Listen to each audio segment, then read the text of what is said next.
This is Ryan Elliott for Boxing Social in association with Betfred. We're down here at Matchroom Fight Camp Week 3 with me, King Lyndon Arthur. Lyndon, it's been a while since I've seen you. How are you? I'm good, sir. How are you? I'm good, thank you for asking. Let's talk about why we're here. You're obviously here with Zelfa Barrett for Fight Camp tomorrow night.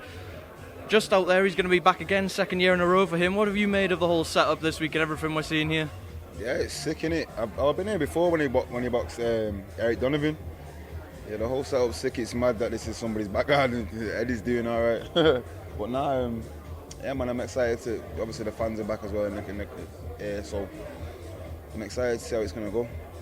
Last time Zelfa was here, it was a bit of a stunning knockout from him. Do you think we expect a similar highlight reel knockout from him Saturday night? I think I think the Kiko rematch probably after this.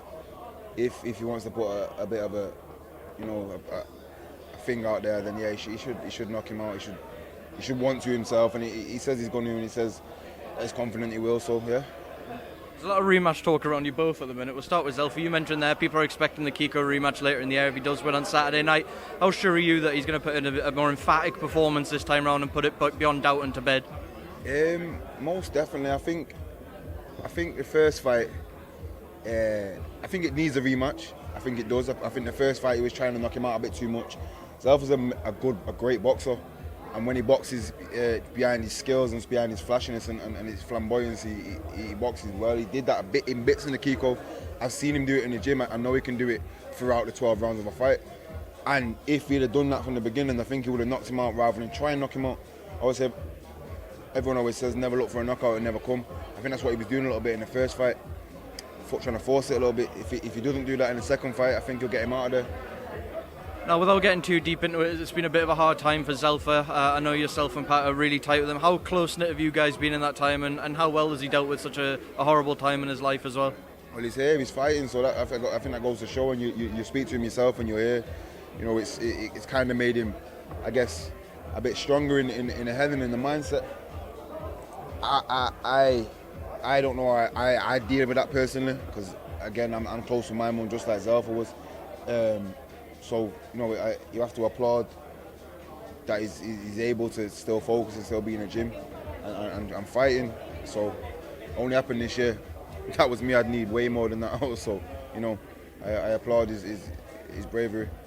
Testament to the strength of Zelfa, and condolences to his family, obviously. We've got a big light heavyweight fight I'm sure you're keeping a keen eye on this weekend. Joshua Buatsi and their Buatsi-Bolotniks, Latvian danger man. Can you separate them? How big of a risk is this for Joshua Buatsi? I don't think it's a risk. I think it's boxing, and this is what you do. You have to move up in levels. You can't, to say it's a risk. Any fight's a risk. You're gonna get hit. Risk of what?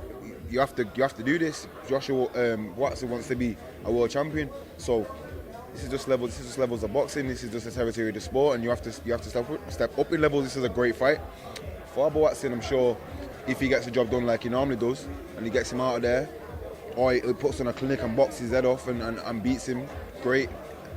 He puts a big thing out there. So, Lyndon, yesterday Bolotniks said he wanted a street fight. He's made no secret how he wants this fight to go. We've seen Joshua Buatsi's boxing skills. We've also seen him have a willingness to be happy to trade at times. I think this one will catch fire at some point. They've got the styles for it to catch fire. I mean, not my fighting style.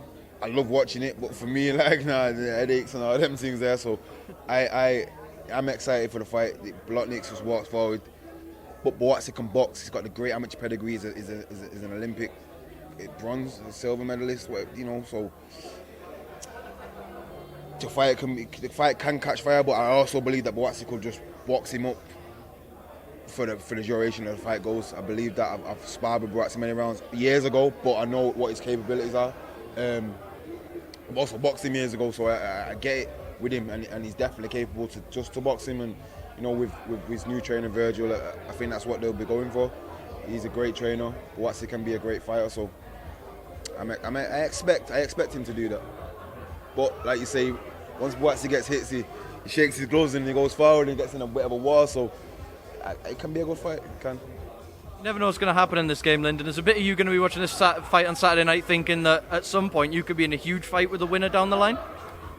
Absolutely. This is boxing. The light heavyweight scene is my scene. Anybody that's light heavyweight, is a possible opponent for me in the future. So, you know, hopefully that happens. On to yourself, Lyndon, we saw the press release from Frank a couple of weeks ago saying that he wants to make yourself and Yarde on the same date as Fury Wilder 3, October 9th. We haven't had official confirmation yet. Do you know where we are with that? I don't know much. I'm waiting just as much as you, and I'm sure it'll be out soon. In terms of the location, yourself, Pat, have been vocal about wanting the fight in Manchester. I'm sure you feel that you deserve to have the fight in Manchester after fighting him in London. How hopeful are you that it will be on your home turf? I'm very hopeful that it will be. I'm not boxing Manchester for, I can't even tell you how long, years and years, probably 2, 3, 4 years maybe. So to have a homecoming there for such a huge fight would be amazing for me and my fans and my team. So, you know, I look forward to hopefully hearing that it can be there. Lyndon, I'm sure you're sick through your teeth of talking about this rematch, but does a bit of you think like you almost feel like you shouldn't have to prove yourself in a rematch with Anthony Yarde? I don't think it's a case of proving myself. I just think it's a case of I beat him and now he wants to beat me back. It's, you know, in boxing you need dance partners. At this level, he's probably mine until we move on. So I don't care too much about fighting him. Let's get it on. It's another good fight. I'm probably the biggest fight for me right now under the Frank Warren promotion, getting paid the most money. It's just a case of. The only reason, my only issue with it, if he'd have beat me, it wouldn't have been the same round. But I've said it a million times. Like I say, I'm bored of saying it now. It is what it is, and the fight has to happen. So, with the world ranking you've got in mind, and given a win over Anthony Yarde again, would propel you even further across the other rankings as well. Is the next fight after this, should you lock in for a world title shot at some point going into next year? Hopefully, I want to be a world champion. So, that's where I'm looking to be. Lyndon, well, I'll let you go. Thank you as always for making time for Boxing Social. I'm sure I'll catch you soon.